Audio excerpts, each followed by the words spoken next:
in regional South Australia, obviously agriculture, obviously the fishing industry. I've been over to Port Lincoln on plenty of occasions, and here's a classic example of where the government's implementation of marine parks is going to cut away at the viability of our fishing industry. They've put a range of sanctuary zones in prime fishing areas, not by the way, to protect the marine environment, because they want a representative sample of our waters locked up in a conservation framework. When I ask the question in the parliament, well, what is it that fishing is doing that's degrading the area? They say, well, it's not to do with fishing.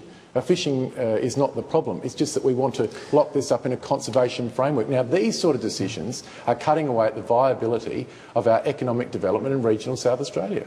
And Premier, that's a criticism that you actually hear around Australia. I've heard it on the south coast of New South Wales, that some of these conservation areas are locking fishermen out of what could be quite productive grounds, and the environment wouldn't necessarily be damaged by it. Well, this is a massive point of difference between us. I support marine parks. The Liberals oppose marine parks.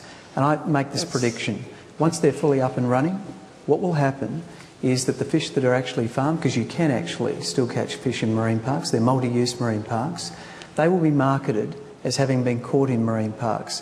And that's what we need to do. Food integrity is the way in which we need to market our products. Premium food, grown in a clean environment, so use our magnificent, pristine environment as a marketing edge. And this is what we've been doing around our regions. We're actually saying it's not just about digging stuff up or growing it and sticking it in a container. We've got to add value to it. So down in the forests, we've got the Finnish equivalent of the CSIRO that's down there helping us to add value. In the Riverland, we're looking at how we can add value to our food products. And we've got to do that all around our regions. So, Premier, what is the threat that fishing is posing to the marine environment?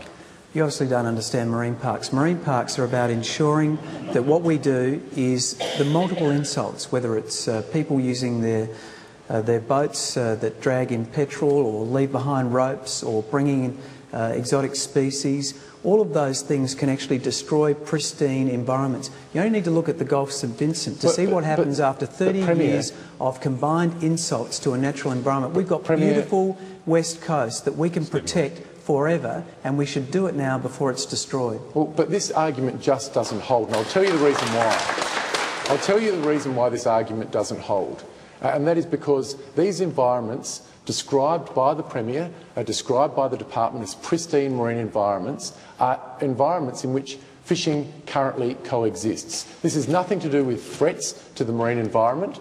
This is just a straight-out philosophical locking up in a conservation zone. Now look, fishermen in regional South Australia would not have any harm come to the waters in which they derive their income from. If there's a threat to the marine environment, they will be the first to lock them up in a sanctuary zone. But that's not what this is about. And by the way, the Liberal Party strongly supports marine parks. The issue is the sanctuary zones, the lockout zones, the no-take zones, which are imposed not on a threats basis.